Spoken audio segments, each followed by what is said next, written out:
présentation de toutsurlehockey.com.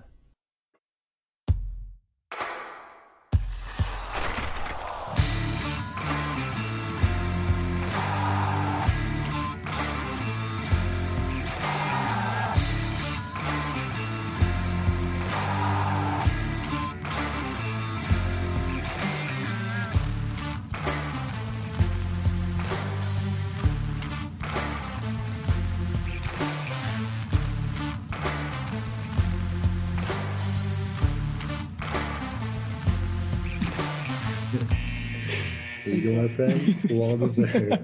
Take a bite, put it down left. Bonne Saint-Jean à tout le monde. Les Québécois, on est fiers. Let's go. On va chercher. Checkez ça, les boys. Oh, tu manges la pizza. Dano avec sa pizza, toi. Le mets des rois, des gognes. C'est de toute beauté en audio, genre, tout le monde va se demander. Ouais, C'est une pizza frette. mange la Elle a de l'air raide pas mal, ta pizza. elle se tient très bien. Ouais. OK. Si t'aimes les pizzas frettes, c'est ton problème. Ben non, mais ça se mange bien mieux, là. On le voit, là. Dano nous donne un bon exemple que la pizza froide, ça amène succès et bonheur. Et une petite prime à la fin d'année. Ouais, c'est ça. Vous autres, C'est clair qu'il y a une compagnie. C'est clair qu'il y a une compagnie qui va l'approcher pour un petit sponsor. Ben oui, c'est sûr, certain. Tu sais, moi, j'amènerais Cofield aussi. Puis les deux s'assoient, ils se regardent, regardent la pizza. Qu'est-ce qu'on vous sert? Ils se regardent, ils regardent le serveur, puis le serveur, il part. Il amène la pizza. C'est ça qu'il faut qu'il fasse. t'aimes pas en 6? T'aimes pas en 6? Parce que pas mal. Moi, j'ai dit en 5. OK, c'est un jinx, là. Tu sais, c'est un reverse jinx. Je prends pour le Canadien, mais tu sais, ça va tellement être tough. Tu sais, je lisais un article tantôt sur à quel point ça va être difficile.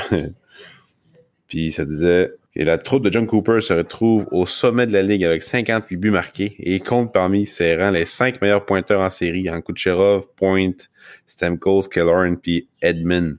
T'sais, même Edmund, il a 16 points.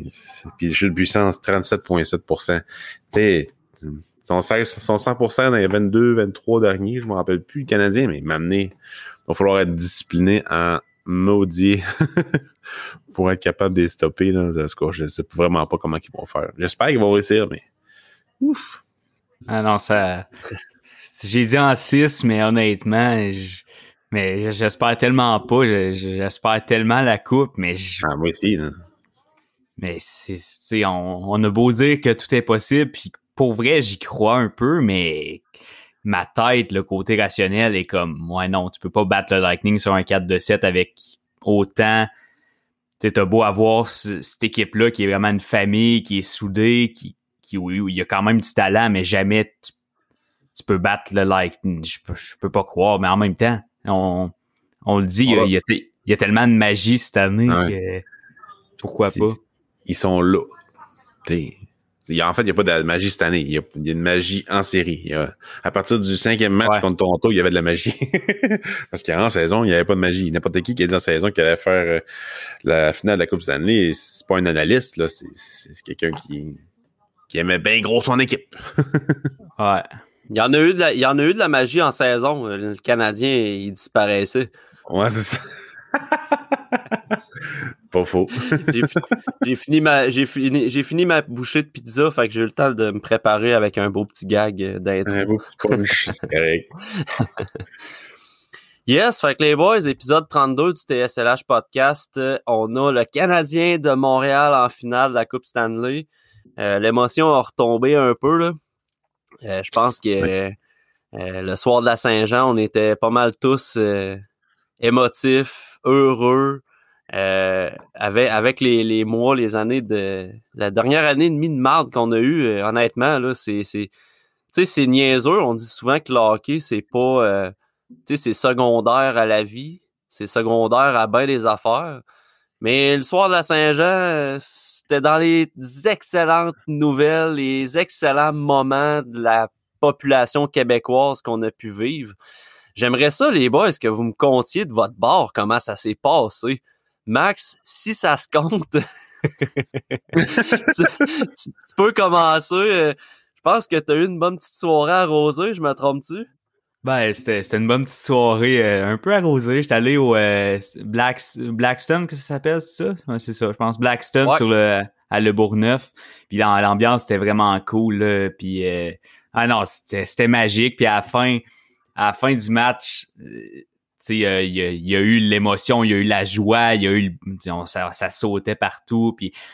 Puis après que je me suis rassis, puis je regardais l'écran géant. Puis j'avais des larmes aux yeux, je voyais ce qui se passait sur la glace, puis j'ai réalisé que pour la première fois de ma vie, j'allais voir le Canadien en finale. Puis là, c'était vraiment des larmes de joie, des larmes, des grosses émotions, là. Tu sais, on est là, on est en train de vivre ça. Tu l'as dit à un moment où on en a tellement besoin, où ça fait tellement de bien. Puis je me suis levé le lendemain matin, grand sourire encore. Là, j'en parle, je suis émotif. Puis on sait que j'ai pas été le plus grand fan du Canadien nécessairement les dernières années. J'étais un très grand fan quand j'étais jeune. Puis là, on dirait que ça va juste me ramener à mon enfance, puis me faire réaliser que... Puis c'est ça, je l'ai réalisé un peu plus tôt dans les séries, quand j'étais tellement content. Quand la magie a commencé, j'étais tellement content des buts du Canadien. Je sautais, puis j'ai eu la réflexion suivante. Je serais jamais aussi heureux pour un but de n'importe quelle autre équipe, là. Tu sais, j'ai beau dire, tu sais, mon équipe, ça a été pas mal les Oilers dans les dernières années. Je me vois mal autant célébrer des buts des Oilers, même si c'est en finale de la Coupe Stanley, là. Fait que, tu sais, c'est cliché, mais quand on dit qu'être fan du Canadien au Québec, c'est dans notre sang, là, ben, on dirait que c'est là que je m'en rends compte. Tu sais, t'as grandi là-dedans, t'as beau avoir décroché. C'est comme si t'es en chicane avec ta blonde pendant une couple d'années, mais qu'à un moment donné, on dirait que la magie revient puis tu l'aimes, ta blonde, là. C'est ça. Ouais, tu fais des enfants puis t'as sauvé ton couple. Ah ben, ouais, non, c'est ça. En ce moment, je fais l'amour aux Canadiens de Montréal. OK. Ça va faire une bonne promo pour l'épisode. Bravo. Tu fais l'amour aux Canadiens de Montréal. OK. Ouais, t'as pas dit chevaux, là. C'est correct.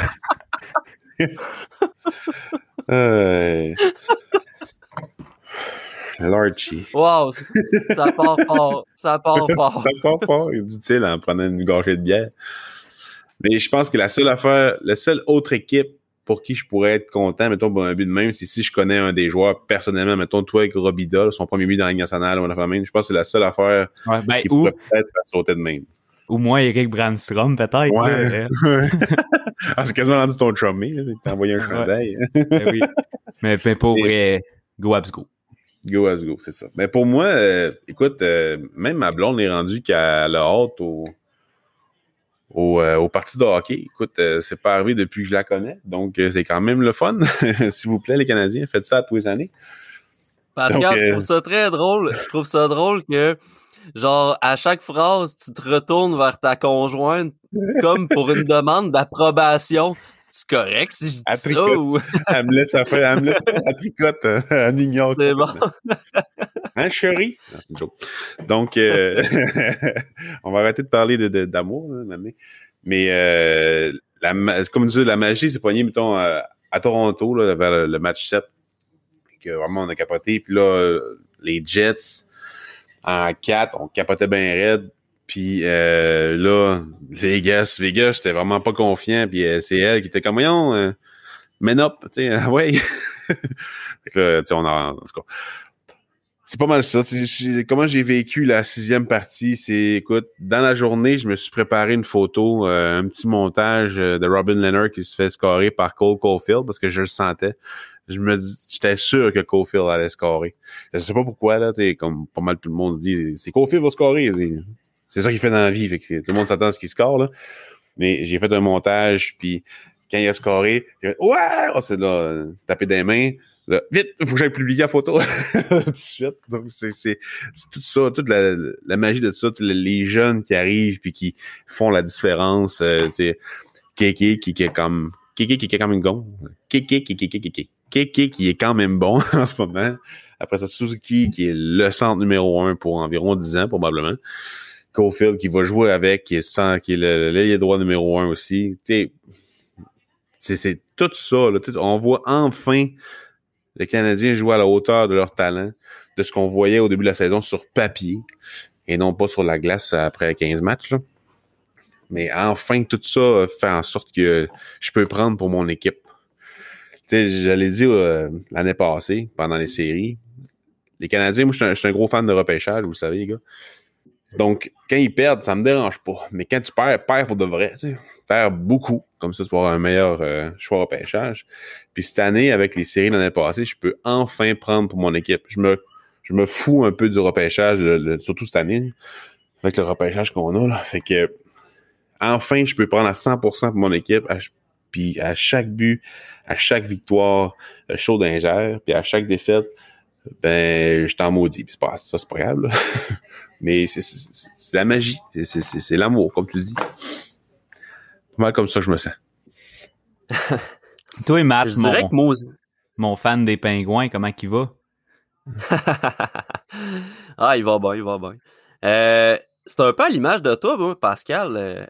J'ai ma conjointe aussi qui est, tu sais, quand j'écoute le hockey, c'est comme, moi, j'écoute District, là, pendant ce temps-là. Puis,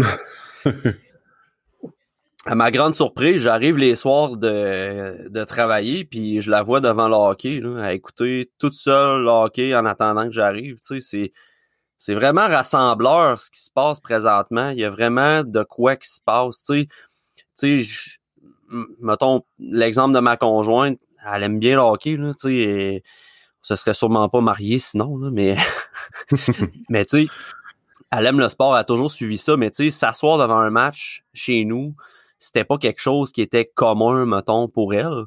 Puis soudainement, avec toute l'histoire autour du Canadien, ben, crime, il y a de l'intérêt, tu sais, puis je suis pas mal sûr qu'on n'est pas les seuls à avoir des connaissances que ça fait ça. Fait que il y a de quoi de gros qui se crée présentement, là, au Québec par rapport à ça. Puis tu sais, moi, ce soir-là, ben, c'était la Saint-Jean. J'ai pas vraiment l'habitude de fêter la Saint-Jean. Tu sais, j'ai peut-être pas autant d'appartenance à la Saint-Jean que toi, Max, mettons, là. Mais juste le fait que le Canadien avait un match qui pouvait être décisif ce soir-là, on dirait que là, j'avais une fierté d'être Québécois, là, genre accrue, là, vraiment accrue. Puis j'avais tweeté le matin que j'étais nerveux, là. Pour vrai, j'étais nerveux comme si je jouais, là. C'était pas... Puis je disais que je me sentais un peu comme la veille du match 7 Pingouins contre Détroit à l'époque. L'année qu'ils ont gagné. Là. Puis le but de Lekonen, c'est drôle, mais je le compare à l'arrêt de Fleury quand il a plongé sur le côté pour arrêter la rondelle à la dernière seconde, là. J'ai eu sensiblement la même réaction, là. Genre, le cœur me débattait, j'ai sauté de mon divan. Sauf que un peu à retardement, moi, parce que mes fenêtres étaient ouvertes chez nous, il faisait chaud, puis le voisin, je l'ai entendu crier 2-3 secondes avant. Fait que j'ai comme eu une double surprise, là, tu sais. Je les ai entendus crier, puis là, après ça, j'étais comme « Hey, ça va arriver! » Dano fait la passe, Lekonen score. Je faisais comme Ric Flair. La passe. La passe, mais je regardais la vidéo d'un autre angle là, aujourd'hui, puis Lekonen, il a eu une méchante bonne réception de passe aussi.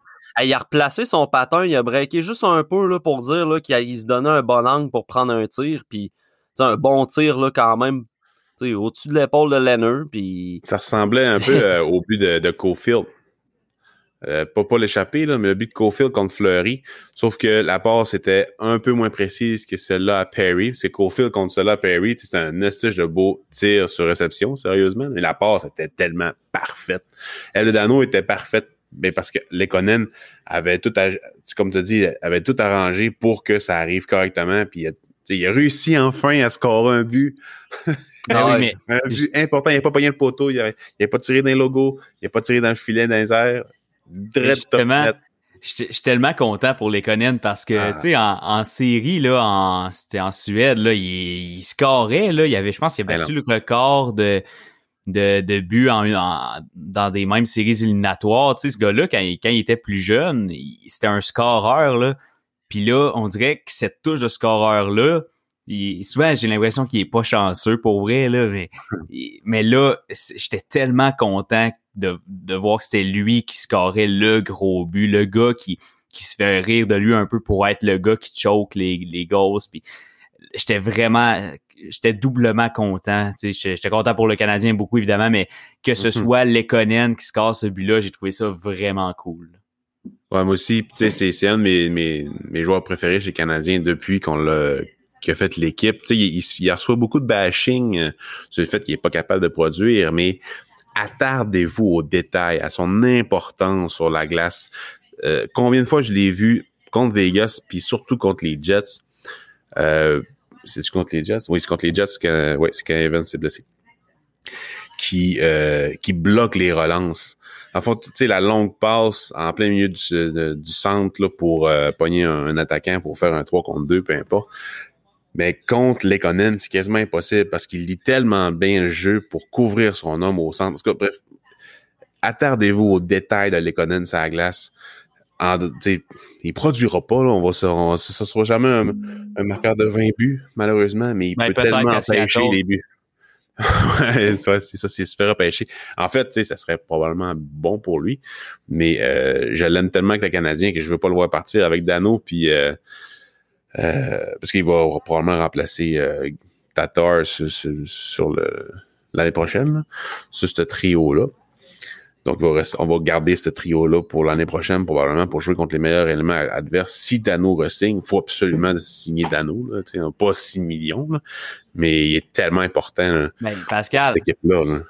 Tu dis pas 6 millions, mais avec ce qu'il est en train de faire en ce moment, je dis pas que je le ferais, mais je dis que lui est en train de se donner des solides arguments. Là. Moi, sérieusement, j'ai de la misère à lui donner 5.5. Mais tu sais, il est tellement utile. Je comprendrais, là. Tu sais, je comprendrais qu'il signe pour ça. Mais t'as Dano, Gallagher qui vont chercher ce salaire-là. T'as Drouin, si tu le gardes, si tu l'échanges, ça facilite pas mal tout, là, je te dirais, là. Mais, tu sais, est-ce que c'est Sherratt qui va partir? Est-ce que c'est Lekonen? Allen? Tu sais, il y a quand même des bons choix de profondeur pour Seattle chez le Canadien. J'ai pas mal hâte de voir qui va partir. Là. Ben, pas hâte, mais bon. Les prochains moves de Bergevin, ça va dicter un peu la signature de Philippe Dano. Là. Ça, c'est clair. Là. Il va probablement signer après le repêchage. Là. Comme un peu n'importe tout le monde. Boston va faire ça aussi, surtout le UFA, pour pas qu'il se fasse prendre au repêchage d'expansion, évidemment. Là, mais j'espère juste que ça fera pas chier le Canadien de faire ça. Là, qu'il va signer. En tout cas, on en avait un qui était heureux à la fin des matchs. Hein? Notre petit Marc Bergevin, là. Ouais. Et là. Hey, c'était beau pour vrai, c'était beau de le voir aller, là. Les accolades, puis j'écrivais un texte comme de quoi qu'il y avait une accolade qui était assez c'était très indicateur là, de Marc Bergevin et de Carey Price, la relation qu'ils ont ensemble. Moi, ça m'a frappé. Là, Bergevin, il donnait des accolades vraiment chummy à tout le monde, mais il est arrivé à Price, puis la face, il a changé. Là. C'était genre sobre, un petit colleux, les petits secrets dans les oreilles. Après ça, il l'a regardé, il a fait un clin d'œil, puis il l'a pointé en disant genre... moi, j'ai senti que c'était genre... Elle va être pour toi, celle-là. Là, on l'a fait ça pour toi. Là. Avez-vous vu l'entrevue de Bergevin avec JC? Ouais, mais non. On l'écoutait en couple. C'est en gros, il parle. Moi, j'ai juste vu l'extrait où il parle de ce moment-là. On y montre la photo avec Price, puis il devient très émotif, Bergevin, puis il parle de Price. Il dit, je pense qu'il finit en disant, je suis un peu son protecteur. On voit qu'il en parle. C'est une relation qui est très spéciale. Moi. Mais moi, c'est vraiment qu'il a dit, je suis un peu son protecteur. Il dit, quand ça va mal pour le Canadien, il y a 3 personnes qui se font rentrer dedans plus que tout le monde. Il y a le DG, il y a le coach, puis il y a Carey. Puis Carey, il vit ça depuis des années. Puis là, ben, tu vois que Bergevin, autant il est content pour l'équipe puis tout que lui a bâti, autant ça lui fait plaisir de voir qu'il y en a plus un qui peut chialer sur Carey, tu sais. Fait que ça, j'ai trouvé ça beau. Tu vois qu'il y a vraiment une relation très spéciale entre Bergevin et son goaler. Ouais, j'ai vraiment aimé ça aussi quand il a dit protecteur. Tu sais, pour lui, c'était... Tu sais, c'est normal que le monde le critique un peu quand il joue mal à Carey Price. C'est ton joueur vedette, c'est 10,5 millions par saison. C'est normal qu'il doit essuyer la critique constructive. Non constructive, ça, c'est de la merde, puis on le sait tout, puis ça arrive, malheureusement, mais c'est ça pareil. Fait que tu sais, il a bâti l'équipe pour Price. C'est vraiment ça. Puis il a dit, OK, ben, en série, c'est playoff Price. T'sais. On le voit bien en saison, ça n'a pas super bien été. Comme ça fait plusieurs fois qu'on dit au podcast, il a l'air à essayer des affaires pendant la série, pendant la saison. Fait que souvent, ben, il y a des affaires, il y a des savons qui rentrent, mais cette saison en série, c'est fou. Là, ce gars-là, il goal sa tête à tous les matchs. Le nombre d'arrêts qu'il a fait pour sauver des buts, sérieusement. Il y a des fois que c'est les tirs qui étaient pas sharp, là, mais il est là devant la rondelle, puis il bloque les shots, puis en tout cas, c'est à part, mettons, les 2 buts de Logan Stanley, mettons, crise de goaler. Mais c'est là que ça vient un peu, tu sais, moi, j'ai toujours dit et pensé que tu peux pas gagner avec un goaler à 10 millions. C'est comment que la masse salariale est faite, tu peux pas bâtir ton équipe autour d'un goaler à 10,5 millions.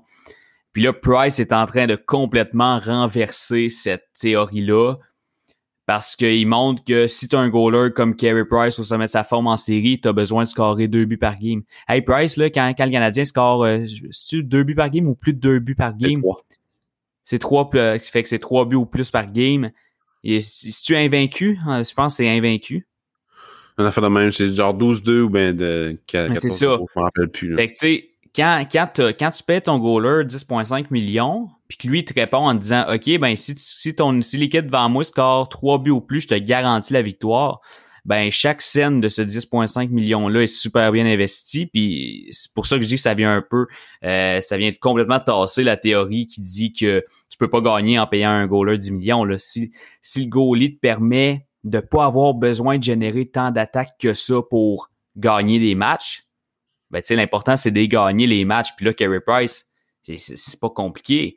Il rend tout le monde meilleur en avant de lui parce que tout le monde peut se permettre de jouer sans la pression de il va falloir en scorer 4, 5, 6 si on veut gagner contre une équipe de même. Non, Carey est là, puis Carey, si t'en scores 3, tu vas gagner.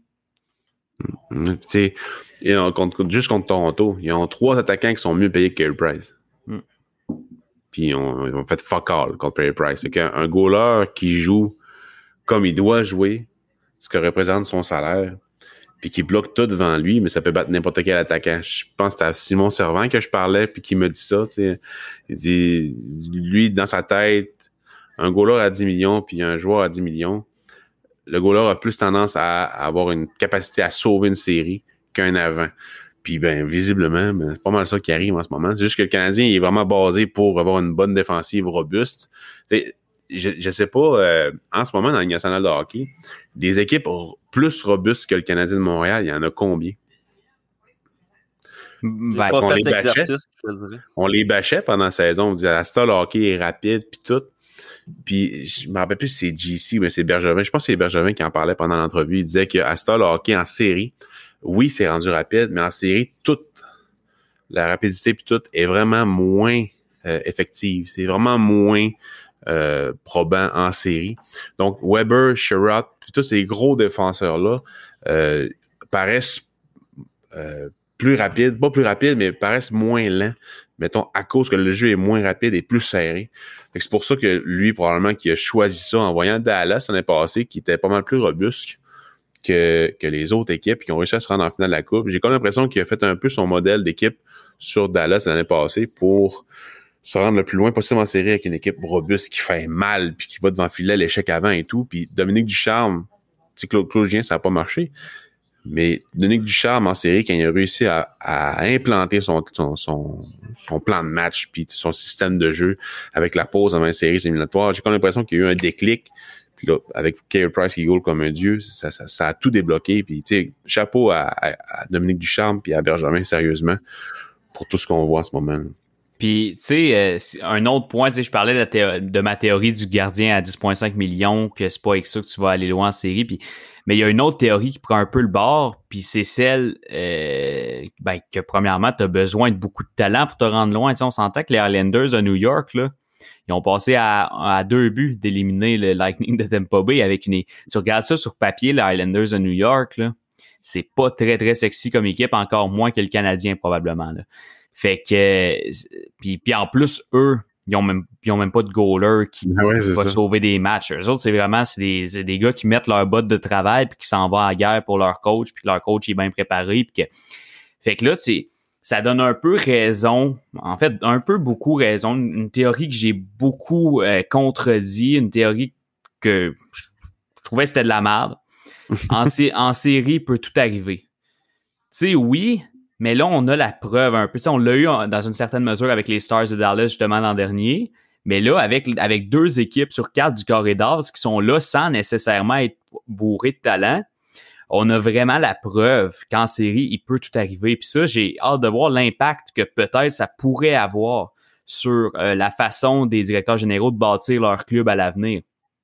Est-ce qu'on va mettre de plus en plus d'attention sur le coach qu'on va chercher? Est-ce qu'on va prendre de plus en plus en considération le fit entre le coach puis nos gars? Tu sais, on prend l'exemple, c'est le meilleur exemple, c'est vraiment les Islanders avec Barry Trotz. T'as une équipe de gars qui travaillent fort, t'as un coach qui est très, très structuré, on l'a toujours su, puis ce duo, ce match-là, coach-joueur, coach-équipe, est incroyable. Est-ce que de plus en plus, on va voir des directeurs généraux bâtir leur équipe en fonction du coach puis de ce qu'on veut avoir sur la glace? Est-ce qu'on va se dire que un joueur qui... dans le fond, les joueurs qui ont permis aux Islanders d'aller loin en série, est-ce que les équipes vont être tentées d'aller vers ça? Tant qu'à payer un gars peut-être 5 millions, au lieu d'en payer 2-3 à 2 millions, peut-être moins talentueux, mais qui vont mettre leur botte de travail. J'ai hâte de voir si ça peut vraiment avoir une influence, les séries 2021, sur la suite pour la construction des équipes. Moi, tu sais quoi, pour faire suite à ton idée, là, moi, j'ai hâte de voir directement au repêchage cette année l'impact que ça va avoir. Parce que présentement, tu as un Jesper Wallstedt puis tu as un Sébastien Cossa qui pourrait... Cossa, à mon avis, pourrait sortir en première ronde, à l'avis de Pascal aussi, puis il y en a quand même plusieurs qui placent en première ronde. Là. C'est quand même 2 gardiens de but qui ont le potentiel d'être des gardiens partants dans la Ligue nationale. Là, t'arrives en finale, on regarde, t'as Vasilevski puis t'as Carey Price qui sont pas mal en avant-plan de leur formation. C'est sûr que le Lightning ont des gros canons offensifs, mais reste que, comme tu disais, ce qu'on croyait qui était peu pertinent, soit de construire une équipe autour d'un gardien de but, mais Price est en train complètement de détruire cette théorie-là. T'as un Vasilevski qui est payé plusieurs millions qui fait le boulot, là, tu sais, je veux dire, oui, il y a une grosse formation devant lui, mais il est tellement efficace techniquement. Il est tellement, tu sais, il donne confiance à son équipe, pareil, même s'il y a beaucoup de talent en avant. Moi, j'ai hâte de voir cet été directement les décisions des DG parce que si on se fie aux séries cette année, on pourrait ne pas être surpris là puis voir un Wallstedt puis un Cossa sortir top 15 les deux. Mais une équipe qui va pouvoir et qui va devoir, selon moi, être à l'avant-plan de cette vision d'avenir-là, puis qui a à 100% le loisir de le faire, le Kraken de Seattle. Le Kraken de Seattle a le loisir de partir à 0 puis de bâtir une équipe à la lumière de ce qu'on voit dans l'alénage depuis 2 ans, des équipes Cendrillon qui sont bien coachées. D'ailleurs, on pourrait en reparler de la décision du coach, là, mais quoi qu'on, je suis pas un spécialiste de l'analyse de coaching, mais je pense que ça a surpris pas mal de monde, là. Mais c'est ça, le Kraken a le loisir là de se dire, OK, on bâtit notre équipe dans quelle philosophie? Est-ce qu'on bâtit notre équipe dans la philosophie qu'on part de 0, puis notre but, c'est de se bâtir une équipe à l'image du Lightning de Tampa Bay très, très, très talentueuse, où on va se dire, OK, ce qui pourrait prendre moins de temps puis être tout aussi efficace, c'est de se bâtir une équipe à l'image des Canadiens de Montréal, à l'image des Islanders de New York, à l'image des Stars de Dallas de l'an dernier. J'ai hâte de voir quelle avenue, quel chemin on va prendre du côté du Kraken parce que la question se pose, est-ce qu'on va vouloir partir de 0? Est-ce qu'on va vouloir être comme les Golden Knights puis être bon rapidement? J'ai vraiment hâte de voir. Puis je pense que ça va être encore plus intéressant à suivre que les Golden Knights l'ont été en sachant ce que les Golden Knights sont devenus rapidement. Puis tu sais, les gardiens de but repêchés en première ronde, là, Fleury, c'était un premier choix au total. Puis Varlamov, il me semble, c'est genre un 28e choix aussi. Puis Leonard, d'un 40e. Fait que tu sais, c'est pas quand même fou de repêcher très tôt un gardien de but. Puis tu sais, on peut mettre aussi les Golden Knights dans le concept d'équipe. Parce qu'il n'y a pas de super vedette, là. il y a Pietrangelo que je considère quand même comme une super vedette dans cette ligue-là. Tout qu'un shot. Sérieusement, à chaque fois qu'il lançait de la Ligue bleue, j'avais peur. On l'a vu, il a marqué 4 fois cette série pendant le Canadien. Sérieusement, c'est impressionnant. Là. Ça a été le meilleur attaquant des Golden Knights dans cette série. Mais moi, j'aime ça, les défenseurs qui font des tirs-passes. Dans le fond, c'est des tirs sur la palette d'un attaquant prévus pour faire dévier dans le net. Puis ça manque un peu chez les Canadiens, sauf Petrie, évidemment. Mais Pietrangelo, il domine là-dessus. Là. Comme la passe de chez Theodore à, je pense que c'était Thomas Nosek qui a scoré là-dessus. Et méchante belle présence d'esprit. Ouais, ben Theodore, c'est un sacré défenseur, ça aussi. Là. Ben oui, tu sais, ils ont une meilleure équipe sur le papier que les Canadiens, mais le concept d'équipe est quand même là. Au départ, la première année, il n'y avait pas toutes ces vedettes-là chez les Golden Knights. Fait que je pense que c'est vraiment à la portée de Seattle de bâtir une bonne équipe qui joue un concept d'équipe. Mais je connais pas le gars personnellement, le coach. Je pense qu'il. Non, tu le connais pas personnellement? Non, je l'ai pas appelé dire félicitations, hein. Mais personnellement, je ne le connais pas. Sans le connaître personnellement, j'ai été un peu... en fait, c'était surtout la stupéfaction de... C'était le nom de Tocchet qui circulait abondamment. Tout le monde était sûr que ça allait ça. Puis finalement, c'était pas ça que c'était. Tu pensais que c'était ça que c'était, mais c'était pas ça que c'était. Mais c'est ça. Fait que c'est plus ça. Mais tu sais, rendu là, on va voir. Là, moi, c'est intéressant de voir. Tu sais, lui, il a été... il a été combien d'années assistant à Toronto après? 2 ans assistant à Toronto. Puis avant ça, il a été 4 ans. Head coach. 3 ans et demi avec les Flyers, head coach. Il a été éliminé 3 fois sur 4 présences en série en première ronde. C'est ça. Fait que ça, 4 fois éliminé en première ronde. Mais ça, c'est toujours, tu sais, ça, des statistiques de coach, on s'entend qu'il faudrait tout le temps voir l'équipe qu'il y avait entre les mains, là. Mais, c'est ça, exact. Mais, tu sais, j'imagine qu'il y a des raisons. Même encore plus, j'imagine, pour aller chercher ce genre de coach-là, ce coach-là, contre toute attente, j'imagine qu'il y a une philosophie très claire qui est déjà établie par l'état-major du Kraken. Avec les coachs, je veux pas. C'est sûr que t'as pas le choix. En allant chercher ton coach avant d'aller chercher ton équipe, t'as le loisir d'aller chercher le coach qui va le mieux fitter avec la philosophie que tu peux avoir. Puis t'as l'avantage que le coach va être partie intégrante de tes décisions. T'as pas le choix de travailler en équipe rendu là parce que là, le coach, il connaît ça, il est dans le game depuis plusieurs années, il connaît les joueurs, puis il sait qu'il a entraîné 2 équipes, il a joué contre toutes les équipes. Fait que j'ai hâte de voir à quel point, en fait, on ne saura pas tant que ça, mais je trouve ça intéressant avec une équipe d'expansion d'aller chercher ton coach avant comme ça tu peux travailler avec lui, avoir lui qu'est-ce qu'il a envie de mettre sur la glace, puis s'ils sont allés chercher ce coach-là, c'est parce que la vision de Francis et la vision du coach se rejoignent à un certain point. Là. Clairement, ils ont la même vision de ce qu'ils veulent mettre sur la glace l'an prochain.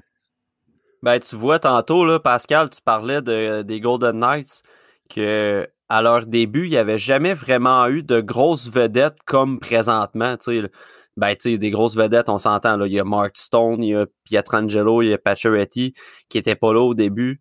À la naissance des Golden Knights. Mais vois-tu, je trouve que l'édition qui a été la plus performante, ça a été la première. Celle qui s'est rendue en finale de la Coupe Stanley. Puis c'était pourtant l'équipe que sur papier, on regardait puis on se disait, mais il semble que c'est l'édition la plus faible des Golden Knights. Je trouve que ça a été la plus efficace. Puis un seul nom rattaché à ça, Gérard Galland. Gérard Galland. Il y a ça, mais... Puis ça, il y a un lien direct à faire, je trouve, avec l'édition du Canadien cette année. Je trouve que c'est la même magie. Ouais. Quand j'y repense, j'avais pas pensé, mais on voyait ça aller, puis le mot qui venait en tête, c'était magique. C'est la même chose. Même que c'était encore moins talentueux que l'édition du Canadien, fort probablement, là.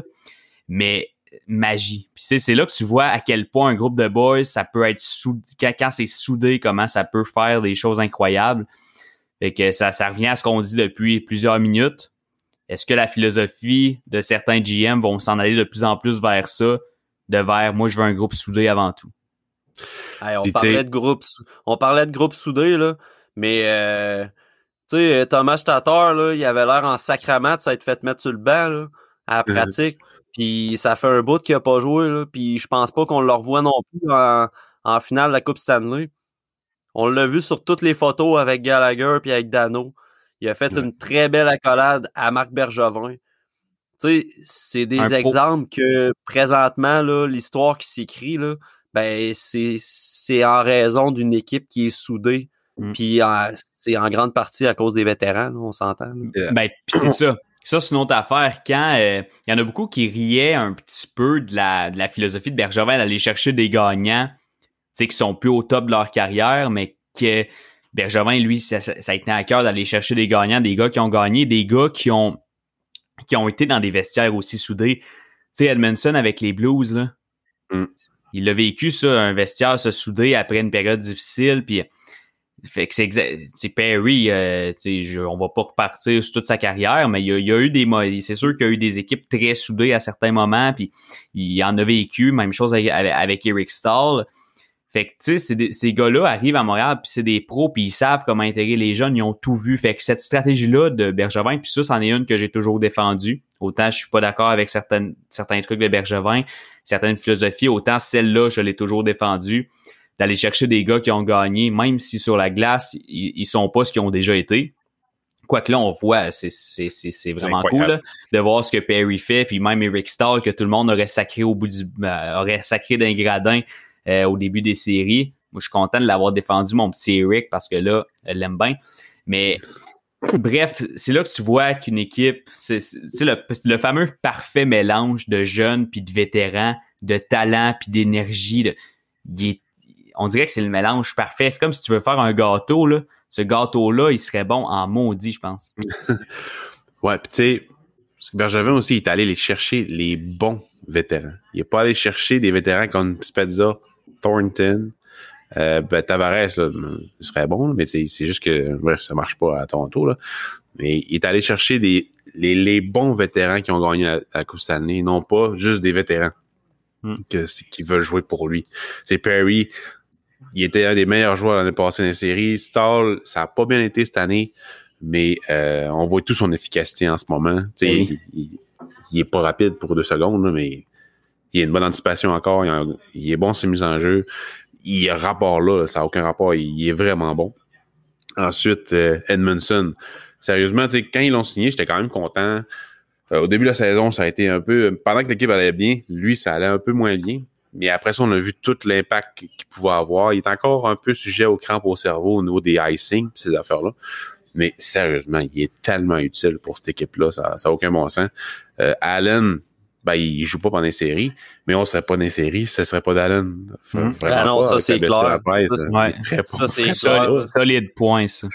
Parce qu'il y a des matchs qu'il n'a pas gagnés en prolongation, mais au moins il se rendait jusqu'en prolongation. Puis on avait un point là-dedans, je pense qu'on a perdu 11 ou 12, 13 fois en prolongation. Puis il était là souvent pareil, mais Christie allait chercher ces points-là. Puis en plus, on est en série, on perd 2 top 6 en Drouin puis Tatar, puis ça va quand même bien. Fait que, la profondeur qu'il vantait du Canadien, je pense qu'il a fait son point, sérieusement. On n'a jamais assez d'ailier gauche. Je pense que ça va être ça le nouveau dicton. Evans qui se blesse, qui va pas... il reviendra probablement pas là, pendant la finale de la Coupe. Oui, probablement qu'il va pouvoir revenir, mais sans blessure. Je pense pas qu'on va le voir. Mais Evans, l'année prochaine, je veux le voir sur la glace. Ce gars-là, même s'il a 25 ans, quel joueur de hockey, je veux qu'il joue toute la saison, toute sa carrière avec le Canadien du Montréal. Sérieusement, c'est un joueur d'utilité que tu développes à l'interne comme ça. Ça vaut cher à mes yeux en tant qu'organisation. Puis je suis très content qu'il soit là. Suzuki, oui, on l'a pas repêché, mais même affaire, même combat. Caulfield, même affaire. Keke, même affaire. Même si on l'a jinxé, reverse jinx souvent pendant le podcast, en fait toute la saison, chaque fois qu'on parle contre lui, il va en scorer. Mais c'est important d'avoir ces jeunes-là que tu développes toi-même. Fait que, en tout cas, comme vous autres, là, je suis très content de tout ce qu'il a fait, puis j'imagine qu'il va signer une extension si ça y tente, Bergevin. Ce qui est intéressant dans le dossier de Evans, c'est qu'il nous a montré présentement être en mesure de jouer du hockey pro, du hockey responsable, puis tu sais, il mettra pas l'équipe dans le trouble.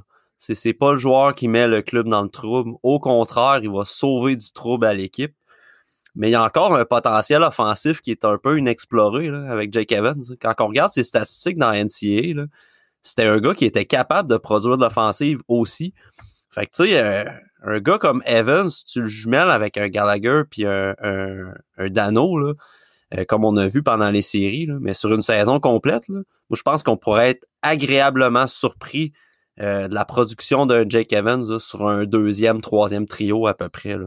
Parce que moi, Evans, je le vois beaucoup plus à l'aile avec les deux gars que j'ai mentionnés pour amener Poehling comme 4e centre l'année prochaine. Ça, c'est un peu une opinion personnelle. Là. Je sais pas si c'est ça qui va arriver, mais je verrais ce genre d'alignement-là. Là.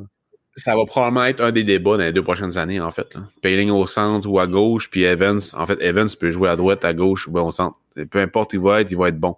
Fait que c'est ça qui est le fun avec la polyvalence de Evans. Puis ça, c'est vraiment quand il a viré pro qu'il a changé sa façon de jouer puis qu'il est devenu comme ça. Parce qu'avant, il était vraiment plus offensif. Toujours été assez bon patineur, mais rien comme on voit en ce moment. Il était pas aussi dynamique sur patin. Tout comme Poehling cette année à Laval. C'est un très bon patineur, mais à part faire déborder les défenseurs, c'était pas un gars qui était dynamique au fond sur la glace. Il a changé complètement sa façon de jouer dans la dernière année. C'est pour ça qu'il a très bien joué et qu'il va être utile aux Canadiens pour le futur si ça continue comme ça. Là. Mais ça va être un beau problème entre les mains. Evans, Poehling, où qu'on les fait jouer, à droite, à gauche, au centre. Personnellement, je sais pas, là, mais c'est un beau sujet à débattre pour l'interne au niveau des coachs, là, du charme. En fait, selon moi, ça sera pas un intérim l'année prochaine. Pas mal tout le monde dit que ça va. Il est plus intérim, là, c'est lui le coach. Il m'a amené d'Indonésie le titre. Sérieusement, il a fait un très bon travail en série. On l'a perdu, puis Luke Richardson fait un travail incroyable aussi. Berg qui s'occupe des défenseurs. Il n'a jamais été en arrière d'un banc, puis les défenseurs, j'ai rien à dire contre d'autres, sérieusement. Fait que, écoute, on peut-tu parler un peu de Richardson? Vous, comment vous le trouvez? T'sais, moi, je trouve que ça a l'air d'un très bon leader. Selon moi, je pense que c'est Petrie qui disait qu'il prendrait une balle pour lui. Là. Ils veulent tous jouer pour ce gars-là. Ils inspirent confiance, Richardson. Puis, parle pas français. Ouais, c'est pas... Ah oui, il a dit bonne Saint-Jean, mais ça, on s'en fout. Je suis content qu'il y ait personne qui ait amené, tu sais, les journalistes, là. Il a dit bonne Saint-Jean?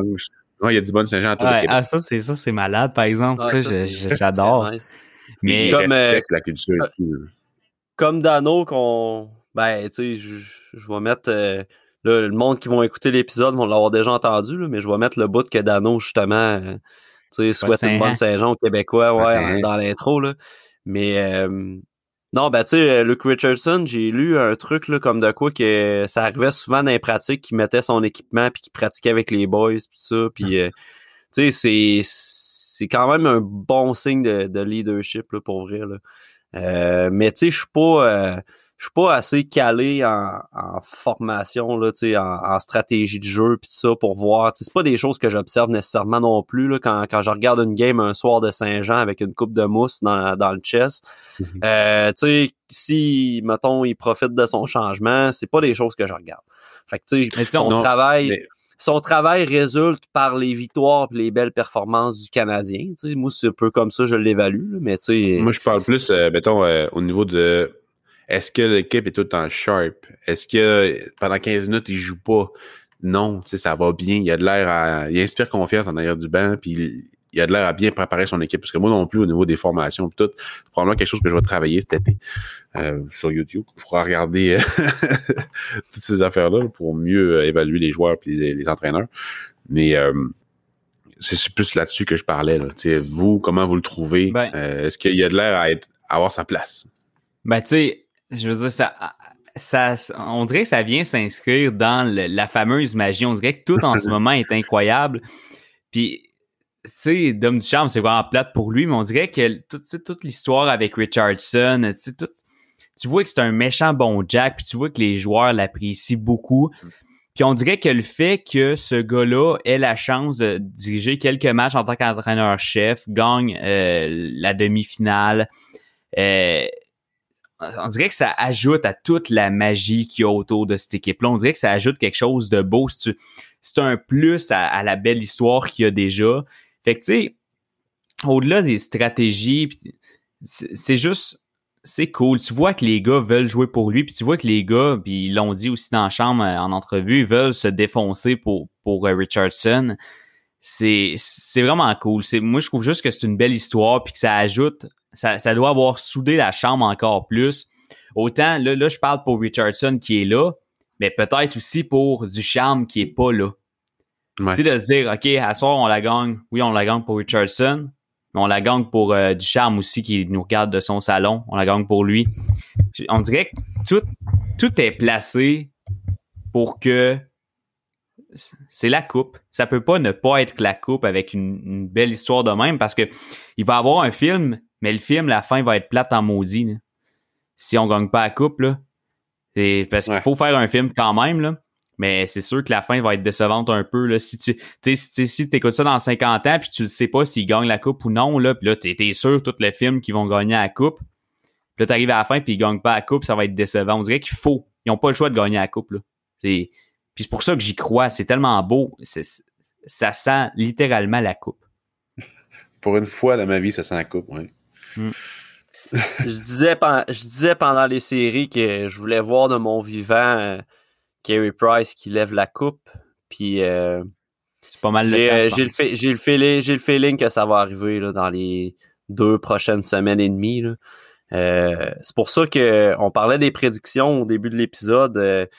J'ai pas j'avais la bouche pleine de pizza, fait que je me suis pas avancé, mais tu sais, moi, ma prédiction de tête, puis un peu aussi de superstition, là, parce que j'ai jamais prédit pour Canadien. Vrai, oui. Hein? Ben, pour vrai, moi aussi, un peu, je me serais pas senti à l'aise de dire Canadien juste pour la superstition. Ouais, je suis très superstitieux dans la vie, mais reste que, tu sais, des prédictions, là, je veux dire, je pense que c'est pas cave, là, de pas hormis le Canadien depuis le début des séries, là. Je pense que ça s'explique puis c'est légitime, là. Tu sais, on voit du monde qui écœure, ben là, vous avez jamais vu de Canadien. Écoute, je pense que c'était logique de pas mettre le Canadien dans aucune des séries, là. Puis, je veux dire, ils ont surmonté toutes les attentes possibles à leur égard. Fait que tant mieux, là, tu sais. Mais moi, logiquement, je vois Tampa Bay en 6. Mais, tu sais, mon souhait, ce serait, parce que je suis un tripeux d'histoires de sport, ça me rend beaucoup émotif des histoires de sport. Fait que, tu sais, voir un Canadien en 7 là, pour closer ça, là, c'est fou. Mais là, c'est sûr, je braille. C'est sûr, je braille. Parce que là, moi, il faut que ça se finisse un soir de fin de semaine, là. Fait que ça peut quasiment pas. Il va y avoir lundi, mercredi, vendredi. Après ça, lundi, mercredi, vendredi. Vendredi le 9 juillet, Canadien en 6. Canadien en 6, ça donnerait pour le 9 juillet? Ça donnerait vendredi le 9 juillet. Ouais, puis il y a le 11 après ça pour le match. Ouais, c'est ça, mais un dimanche, moi, c'est parce que... Ah, mais ça serait un 19h le dimanche. Ce qui est 1 heure de plus de sommeil, on va le prendre. mais quand même, Canadien en 6 le vendredi, ça serait incroyable. On y va. Let's go. Écoute, j'espère un Canadien en 6 ou en 7. J'ai dit t'aimes pas en 5, mais c'est le jinx. C'est juste à cause de ça. C'est ma superstition. Je dis ça depuis le début. Mais Canadien en 7, ça serait fou dans la tête. En prolongation, Caulfield, peu importe, Suzuki, Weber. Kotkaniemi, juste bien pour toi, tu sais. D'ailleurs, j'ai une gageure de tatou si Kotkaniemi score. Encore. Ben là, on sait que là, je m'excuse, je vais spoiler tout le monde, là. Kotkaniemi va scorer le but gagnant au match numéro 7. Parce que là, si j'ai dit que je faisais un tatou, puis on dirait que si je dis ça, ça arrive. Fait que je m'excuse de spoiler tout le monde qui écoute, là. Kotkaniemi, il nous donne la victoire au 7e match. C'est pas obligé d'être en prolongation. Je sais pas, ça va être le but gagnant, tu sais. On peut gagner 5-0, là, le match 7, mais Kotkaniemi va avoir le premier. Fait que je vais me faire si ça arrive, je me fais tatouer KK15. KK15 avec le logo? Ouais, ben c'est ça, là, il y a déjà le logo. Mais c'est pour ça que d'ailleurs, je veux vraiment une coupe parce que c'est plate de juste, tu sais, je ferais, mettons, le logo, puis écrire, mettons, Coupe Stanley 2021, mais ce serait plate d'écrire le logo finaliste 2021. C'est loser un peu, là. Ouais, c'est sûr. C'est sûr. Ouais. Max, il est aussi stické sur les tatous pis les gageures de tatouage que Pascal est stické sur Chris Lee. On profite de la vague, le négatif point, c'est sûr. Je profite de ça. Ah, c'est juste pour rire, ces affaires-là. Ah ouais, non, c'est clair. Hey les boys, j'ai une dernière petite question rapide avant qu'on close ça. Vous autres, auriez-vous préféré un affrontement contre les Highlanders ou Tampa Bay? Qui choisit pour Empire, fait que j'aime mieux pas choisir. C'est ce qu'il y a, c'est ça aurait été une série comme dans le temps, comme on dit, mais je sais pas, j'aime mieux voir Tampa, c'est la meilleure équipe, donc si tu veux battre comme Lekonen a dit, pour être le meilleur, faut que tu battes les meilleurs, donc To be the best, you have to beat the best. Hey, ça, c'est une phrase. C'est une phrase de Ric Flair à la lutte, ça. Ouais. Ric Flair, il disait tout le temps ça. Wouh! Pour les fans de lutte. Hey, j'ai passé à la game le soir de la Saint-Jean. À chaque but, j'étais là dans le salon. Wouh! Wouh! Hey, d'après moi, les voisins devaient me trouver bizarre un peu. Moi, si je crie ça, c'est clair que je mange une manette par la tête pour pas réveiller les enfants. Mais pour répondre à ta question, Matt, moi, avant le match numéro 7, j'ai dit j'espère que ça va être le Lightning juste parce que ça va être un meilleur show si c'est le Lightning. Là. C'est une meilleure équipe, puis c'est une équipe plus excitante à avoir joué. Puis moi, Braden Point, c'est probablement dans mon top 3 des joueurs préférés de la Ligue. Là. Il y a comme Braden Point, Brent Strom. Qui d'autre, Matt? C'est qui mon top 3 des joueurs préférés? Il y a Point, Brent Strom, c'est sûr. Puis le troisième, ça pourrait quasiment être Caulfield, je pense, s'il continue de même. Là, il m'excite tellement. Là. Ah ouais. Tu sais, ce qui est fun, c'est que nous autres, on l'a vu toute la saison. Je l'ai vu un peu l'année passée, mais tu sais, on l'a scouté toute la saison. Puis, tu sais, je suis tellement content. Tu sais, ce gars-là, il a joué en NCAA pendant la saison.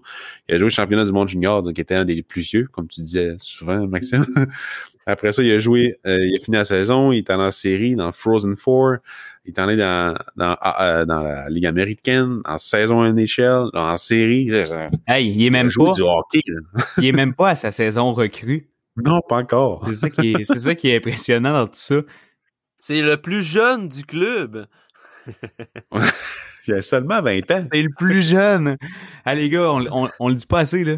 Cole Caulfield, c'est le plus jeune du club. Qu'est-ce qu'il est? Je veux dire... Tu peux pas l'aimer. Ben, parce que les derniers marqueurs de but du Canadien, le dernier, c'était Pacioretty. Puis, tu sais, Pacioretty, il a autant de charisme qu'une paire de chaussures, là, tu sais. Il a zéro charisme, même s'il était capitaine. Il y a des très belles paires de chaussures. Ouais, sûrement. Mais, tu sais, quand il était nommé capitaine, j'étais sûr et certain que ça allait pas marcher parce que il est pas capable de prendre la pression. Tu sais, pour un marqueur de but, avoir de la pression, c'est la pire affaire. C'est la pire affaire que tu peux avoir. Puis c'était vraiment pas une bonne idée de le laisser. Mais Caulfield, il sera jamais capitaine. Peut-être assistant capitaine. Il va avoir de la pression marquée, mais il y a tellement de charisme. Tu sais, je vois mal les partisans se revirer de bord contre lui, tu sais, comme ils font souvent contre des jeunes ou des marqueurs de but ou la vedette comme Price, mettons. Il y a tellement de charisme, ce gars-là, puis c'est un petit travaillant avec beaucoup de talent. Je vois mal la fanbase revenir contre ce gars-là pour le bâcher. Fait que pour moi, il est parti pendant longtemps. Mais d'un autre côté, c'est pas aussi intense comme charisme puis comme player, mais Suzuki s'est quand même fait bâcher cette année. Là. Ouais, mais ça, il y a pas beaucoup tant que ça de charisme. C'est pas un gars qui a beaucoup d'émotions sur la glace. C'est où il va faire quand il va se carrer, mais c'est pas un gars qui il va faire quoi, Pascal? Ben, regardez tout le monde. Yeah! c'est bref. Fait que, tu sais, c'est pas un gars qui est comme Subban l'était, qui est comme Caulfield. C'est pas un gars qui est exubérant sur la glace et tout. Cole Caulfield. Cole Caulfield. Il se trompait-tu? Ouais, il se trompait-tu ou ben? Je suis pas sûr, on dirait. On dirait, pour vrai, il a pas l'air de faire exprès pour le gag, là. Il a vraiment l'air de se tromper. Pas fort. C'était vraiment weird. J'étais comme, mais voyons, je peux pas croire qu'il n'y aille pas, mais. En tout cas. Mais Suzuki, moi, je pense que c'est pas une question qui a moins de charisme. Je pense juste que, en fait, je trouve qu'il y a un charisme qui dégage le capitanat. Ah, ben oui. C'est carrément ça. Comme, parce que ça, à la glace, tu sais, il y en a de l'émotion, tu sais. C'est pas un Pacioretty, là. Mais tu sais, en point de presse, tu vois, il est assez, tu sais, il dégage vraiment une belle maturité, là, ce jeune-là, là, pour vrai, là. Puis il a l'air d'un gars assez terre à terre, puis ça me plaît beaucoup, là. Caulfield, il a l'air du petit talent là, qui tourne partout. Là. Ouais, puis, que tu prends une photo puis il est tout le temps flou aussi, puis il n'arrête pas de bouger. Ouais, c'est ça. Ouais, non, c'est cool. Mais pour en revenir à la question initiale, moi aussi, j'étais comme vous, les gars. Je préférais un affrontement contre le Lightning parce que contre les Islanders, je trouvais que ça allait être une série un peu plate. Puis je pense que le système du Canadien a prouvé. Tu sais, le Canadien a expulsé 3 des meilleures équipes de la Ligue, là. Tu sais, Vegas, Toronto. 2. Ouais, Winnipeg peut-être. Ouais, j'avoue. Ils ont un bon trio. Ben, tu sais, c'est ça. Il était bon dans la canadienne, mais je pense que généralement dans la Ligue nationale, effectivement, c'était pas une équipe top 5. Fait que mettons 2. Tu sais, 2 quand même puissance de la Ligue. Là, on y va pour une 3e. Le système a montré qu'il était efficace contre une équipe comme ça. Puis le système nous a montré aussi qu'on pouvait avoir d'excellents matchs de hockey contre des équipes comme le Lightning. Fait que, je m'attends à une très belle série. Je m'attends à voir Carey Price lever la coupe à bout de bras.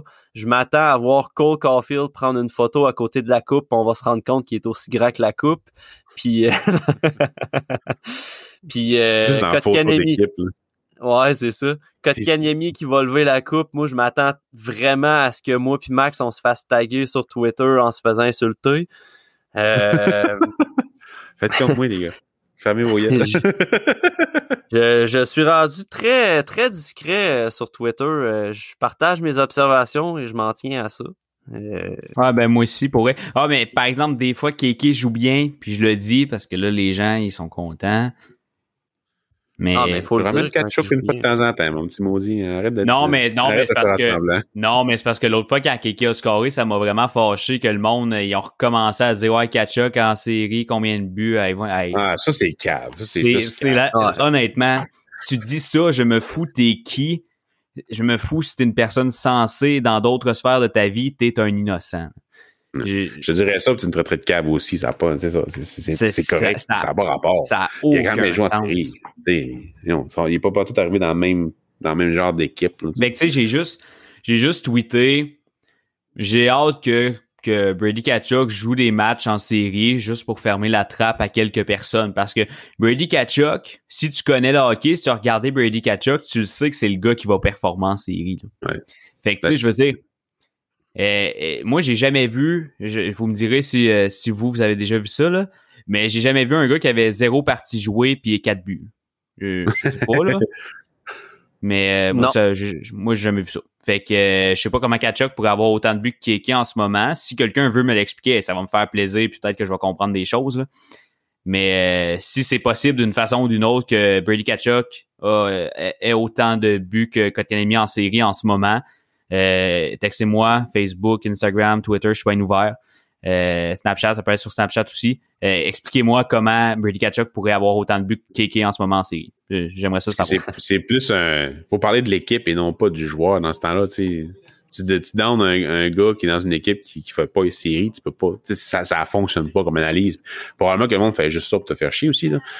Mais j'ai tweeté que sur le but, en tout cas sur un but, je pense en prolongation, Kéké avait solidement échappé sa couverture, ce qui était un fait, puis j'aurais dit la même chose de n'importe quel autre gars. Kéké a solidement un commentaire. Ouais, Brady Tkachuk l'aurait eu. Lui, on sait que c'est sa spécialité, les couvertures défensives. Pardon, est-ce que j'ai-tu manqué quelque chose? À un moment donné, c'est parce que si on se met à avoir toutes les petites critiques comme des attaques personnelles, ce que c'est vraiment pas, là, tu sais, comme je dis, j'aurais dit la même chose. Puis si tu retournes dans mon feed, j'ai déjà dit des choses semblables sur Erik Brannstrom. Fait que, tu sais, rendu là, peut-être que j'haïs Erik Brannstrom aussi, là, je sais pas. Mais non, débuzzé sur Kéké, là, et on va l'apprécier quand il joue bien, mais arrêter de le comparer à Tkachuk. Puis, parce que moi, après ça, le monde me demande pourquoi je reviens le comparer à Tkachuk. Je l'ai jamais fait en premier. Quand je l'ai fait, c'est parce que j'ai vu d'autres mondes le faire avant moi, puis je fais ça pour répondre. Je l'ai jamais fait en premier parce que ça a tellement aucun sens. En tout cas, tout ça pour dire que go Habs go, puis si Kéké score 7 buts en finale puis que le Canadien gagne la coupe, je vais être l'homme le plus heureux du monde, puis surtout, je vais être très heureux pour Kéké, mais ça va rien changer au talent de Brady Tkachuk. C'est parce que, tu sais, à un moment donné, il faut arrêter de tiquer sur un individuel puis se fier à l'équipe. Tu sais, présentement, tu sais, même, je te dirais que moi, que Kéké il fasse une bourde défensive présentement, ça me tente même pas de la renoter sur Twitter parce que ça sert à rien. Tu sais, le club joue bien, puis... C'est ça, le club joue bien. C'est sur ça qu'il faut se concentrer. Hein. C'est ça, il faut se concentrer là-dessus. C'est les séries, puis... Tu sais, c'est ça. C'est vraiment... C'est de mettre une genre de tâche à l'histoire qui s'écrit présentement, je trouve, personnellement. Là. Fait que c'est pour ça que je me suis comme... Tu sais, j'ai comme calmé le jeu un peu, là, puis... Tu sais, c'est ça. On fait juste apprécier le moment, puis c'est tout. Ce qui est le fun aussi, c'est que l'équipe de coach actuellement, mais quand il y a un jeune qui fait une bourde, ben, il est pas benché. Il joue pareil. Oui, Romanov joue pas en ce moment, mais moi, personnellement, Gustafsson, je le bouge pas de là. Puis Merrill, écoute, je le bougerai pas non plus. Il a au moins sauvé 3 buts là, dans les 2 derniers matchs. Ah oui, Romanov, ça, je répète ce que j'ai déjà dit. Romanov n'a pas d'affaires là en ce moment. Je suis bien désolé, ceux qui pensent que c'est le prochain Drew Doughty, là. Mais en ce moment, Romanov aiderait pas l'équipe. Il est bon, là, il va être bon. Là. Mais là, en ce moment, on a ces joueurs-là, on compte sur ces joueurs-là, puis ça va être ça, puis c'est tout. L'année prochaine, ben il va jouer. Il va jouer l'année prochaine. C'est sûr qu'il va jouer. Pourquoi il joue pas en série? C'est parce qu'il est pas nécessairement prêt. Ouais. Puis probablement que Ducharme, il y a des affaires dans son système que... en fait, Romanov, ses chiffres sont vraiment trop longs. C'est probablement que ça brise tout le concept d'équipe que Ducharme a. Faut que tout le monde soit à 100% tout le temps. T'sais, oui, Romanov, il a du cardio, il est capable, mais ça va tout scraper les paires. Fait que, il y a encore des affaires difficiles pour Romanov à ce niveau-là. Puis il va travailler là-dessus l'année prochaine. Ça va être correct. Il va jouer en série l'année prochaine, je suis sûr et certain. Là. Mais là, en ce moment, ça fonctionne pas encore pour Ducharme, puis c'est bien correct comme ça. De toute façon, comment peut-on argumenter puis chialer sur le fait que Romanov joue pas quand l'équipe s'en va en finale de la Coupe Stanley? Ben oui.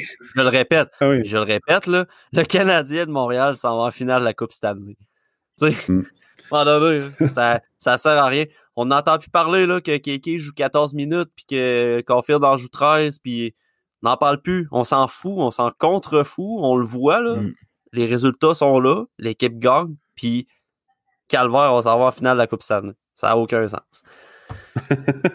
Puis en série, tout peut arriver.